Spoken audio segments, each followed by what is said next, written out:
Hi friends, అందరికీ నమస్కారం. Friends, ఈ రకం చేపలు కనుక తింటే ప్రాణానికే ప్రమాదం అంటూ హెచ్చరిస్తున్నారు. అస్సలు తినకండి.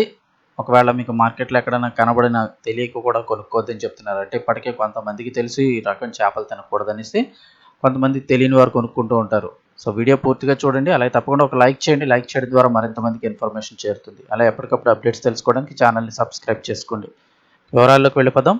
ప్రజల ఆరోగ్యం ఏమైపోయినా పర్వాలేదు, మా జేబులు నిండిపోతే చాలు అనే స్వార్థం కొందరిది.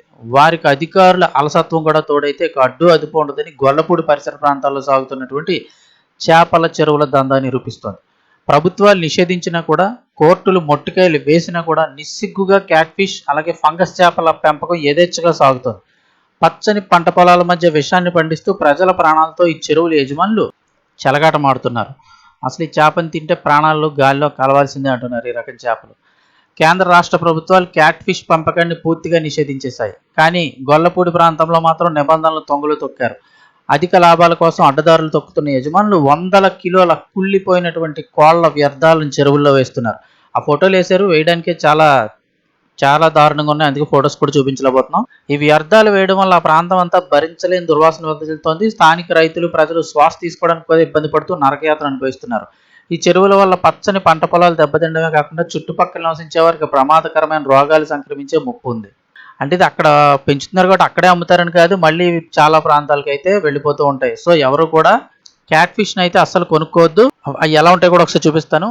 మరి ఇంత బహిరంగంగా దందా సాగుతున్న సంబంధిత అధికారులు నిమ్మకు నీరెత్తినట్టు వ్యవహరించడం వెనుక ఉన్న మతలబు ఏంటని స్థానికులు ప్రశ్నిస్తున్నారు. గతంలో పలుమార్లు మీడియా ప్రతినిధులు, రైతులు స్థానిక రెవెన్యూ అధికారులకు ఫిర్యాదు చేసినా వారు అటువైపు కన్నెత్తి కూడా చూడకపోవడం వెనుక పెద్ద ఎత్తున ముడుపులందాయనే విమర్శలు వినిపిస్తున్నాయి. మేము ఫిర్యాదు చేస్తే చర్యలు తీసుకోవాల్సింది పోయి అధికారులే చోద్యం చూస్తున్నారంటూ రైతులు ఆవేదన వ్యక్తం చేస్తున్నారు. నామమాత్రపు తనిఖీలతో కాలక్షేపం చేస్తూ అక్రమార్కులకు పరోక్షంగా సహకరిస్తున్నారనే ఆరోపణలు వెల్లువెత్తుతున్నాయి. అసలు అనుమతులు ఉన్నాయా? ఉన్నట్టు చూపిస్తున్నారా? అసలు ఈ చెరువులకు అనుమతులు ఇచ్చింది ఎవరు? పంట పొలాల మధ్య ఎలాంటి హానికరమైన చేపల పెంపకానికి అనుమతులు ఎలా లభిస్తాయి? అధికారుల వద్ద దీనికి స్పష్టమైన సమాధానాలు అయితే లేవు. చట్టవిరుద్ధంగా సాగుతున్న ఈ దందాన్ని అరికట్టకపోతే గొల్లపూడి పరిసర ప్రాంతాల్లో రోగాలకు నిలయంగా మారే ప్రమాదం ఉందంటున్నారు. ఇప్పటికైనా ఉన్నతాధికారులు స్పందించి వెంటనే క్షేత్రస్థాయిలో విచారణ జరిపి నిబంధనలు అతిక్రమించిన వారిపై చర్యలు తీసుకోవాలని, ఆ చెరువుల్ని వెంటనే పూడ్చివేయాలని ప్రజలు డిమాండ్ చేస్తున్నారు.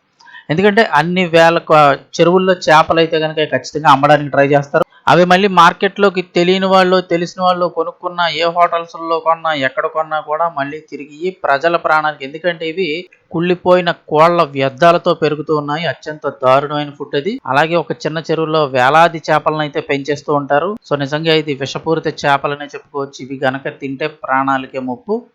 సో ఇలాంటి క్యాట్ ఫిష్లు కనుక ఎక్కడన్నా కనబడిన ఫంగస్ చేపలు, క్యాట్ ఫిష్లు కనుక్కోండి. అటువంటి కనుక్కున్న తర్వాత మాత్రమే కొనుక్కోవాలి తప్ప ఏది పడితే చేపలు అయితే కొనుక్కోవద్దని చెప్తున్నారు.